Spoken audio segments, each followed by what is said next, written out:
உங்கள் எல்லாருக்குமே ஒரு நல்ல செய்தி. உங்கள் பணத்தை இரட்டி பார்க்கணுமா? நாங்கள் இருக்கோம். உங்ககிட்ட ரூ. 1,00,000 பணம் இருக்கா? அதை எங்கிட்ட கொண்டு வந்து கொடுத்தீங்க அப்படின்னா மாதம் ரூ. 15,000 வட்டி கொடுப்போம். இதே ரூ. 2,00,000 கொடுத்தீங்கன்னா ரூ. 35,000 வட்டி கொடுப்போம். ரூ. 5,00,000 கொடுத்தீங்கன்னா ரூ. 1,00,000 மாதம் வட்டி கொடுப்போம். அதுக்கு நாங்கள் ரெடியாக இருக்கோம். எங்ககிட்ட நிறைய பேர் பணம் கட்டி வட்டி வாங்கிட்டு இருக்காங்க. அதனால் உங்ககிட்டயும் உங்கள் கொஞ்சமாக பணம் இருக்குது, இந்த பணத்தை வந்து நாங்கள் டபுள் ஆக்கணும், ட்ரிபிள் ஆக்கணும் அப்படின்னு ஆசைப்பட்டீங்கன்னா எங்கிட்ட கொண்டு வந்து கொடுங்க. உங்களுக்கு மாதம் மாதம் வட்டி வேண்டாம் அப்படின்னா கூட வாரம் கூட நாங்கள் அதை டிவைட் பண்ணி கையில் கொடுத்துருவோம். நாங்கள் கிட்டத்தட்ட ஒரு 50-60 வருஷமாக இதை ரன் பண்ணிக்கிட்டு இருக்கோம். திருச்சி, மதுரை, சேலம், ஈரோடு, கோயம்புத்தூர், சென்னை அப்படின்னு நிறைய இடத்துல எங்களுக்கு பிரான்ச்சஸ் இருக்குது.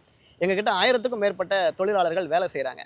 இது மட்டும் இல்லாமல் உங்களுடைய நண்பர்கள், சொந்தக்காரங்க, யாராவது வேண்டியவர்கள் இருந்தால் கூட நீங்கள் அவங்க வந்து ரெஃபர் பண்ணுங்கள். நீங்கள் ரெஃபர் பண்ணீங்க அப்படின்னா இதுலேயும் உங்களுக்கு வந்து நாங்கள் தனியாக வந்து கமிஷன் கொடுப்போம். இது மட்டும் இல்லாமல் தீபாவளி, பொங்கலுக்கு உங்கள் வீட்டுக்கு தேவையான துணிமணி, பட்டாசு, ஸ்வீட்டு எல்லாமே எங்கள் கம்பெனிலேருந்து உங்களுக்கு வந்துடும். இந்த மாதிரி நிறைய சலுகைகள் இருக்கிறனால எங்கள் கம்பெனி நீங்கள் தொடர்பு கொண்டீங்க அப்படின்னா உங்களுக்கு வந்து இதை வச்சு நிறைய வருமானங்கள் கிடைக்க வாய்ப்பு இருக்குது. உங்கள் ரூ. 1,00,000 பணம் ஒரு 6 மாதத்தில் ரூ. 2,00,000 மாறிடும்.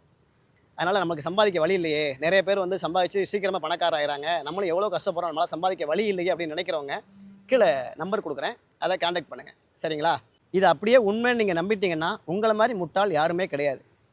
யாராக இருந்தாலும் ரூ. 1,00,000க்கு 15,000, 20,000 வட்டி கொடுக்கவே மாட்டாங்க. அப்படி கொடுத்தாங்க அப்படின்னா ரூ. 1,00,000 வாங்கின ஒரே ஒரு மாதம் மட்டும் வட்டியை கொடுப்பாங்க. அதுக்கு அடுத்த 80,000 உங்கள்கிட்ட ஆட்டையை போட்டுருவாங்க.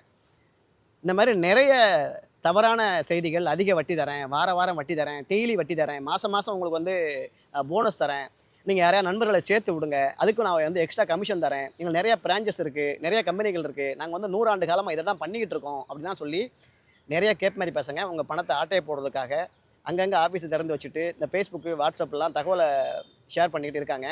இது உண்மை அப்படின்னு நம்பிட்டு நமக்கு வட்டி கிடைக்கும் அப்படின்னு சொல்லிட்டு நீங்கள் பணத்தை கட்டினீங்க அப்படின்னா உங்கள் பணம் மொத்தத்தையும் ஏப்பம் விட்டுட்டு அவங்க போயிடுவாங்க.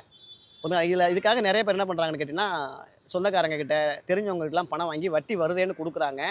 ஆனால் இவங்களுக்கு வட்டியும் வரதில்லை, கொடுத்த முதலும் வரதில்லை. சொந்தக்காரங்கிட்ட அசிங்கப்பட முடியாமல், அவமானப்பட முடியாமல் என்ன பண்ணுறாங்க, சூசைட் பண்ணிக்கிறாங்க. நம்ம இறந்து போயிட்டோம்னா நம்ம குழந்தைங்க தான் தெருவில் அனாதையாக நிற்கும். அதனால் தயவு செய்து ஒரு விஷயம் பண்ணும்போது 4 வாட்டி யோசிங்க. இதை பண்ணலாமா? இப்படி இவன் கொடுப்பானா? அப்படி கொடுத்தானா எங்கேருந்து கொடுப்பான்? அவனுக்கு மட்டும் எங்கேருந்து வருமானம் வருது? 1க்கு 4 எப்படி கொடுப்பான்? அப்படின்லாம் நீங்கள் வந்து யோசிங்க.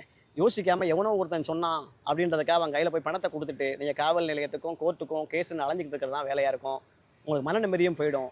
சரியா? சொந்தக்காரங்க மத்தியிலையும் கெட்ட பேர், பிள்ளைங்களையும் நம்ம ஒழுங்காக கவனிக்க முடியாது, நம்ம அடுத்த வேலையை பார்க்க முடியாது. அதனால் யாராவது அதிக வட்டி தரேன், என்கிட்ட வந்து பணத்தை கொடுங்க அப்படின்னு கேட்டாங்கன்னா செருப்பால் அடிச்ச மாதிரி 4 கேள்வியை கேட்டு விட்டுருங்க. இல்லை திருச்சியில் ஒருத்தர் 50,00,000 கட்டினா ₹1,00,00,000 தரேன்னு சொன்னாருன்னு சொல்லிட்டு ஒருத்தர் வீட்டை விற்று பணத்தை கட்டிட்டு அவங்ககிட்ட வந்து ஒரு பைசா கூட வாங்க முடியாமல் குடும்பம், குழந்தைகளோட தற்கொலை பண்ணிக்கிட்டாரு.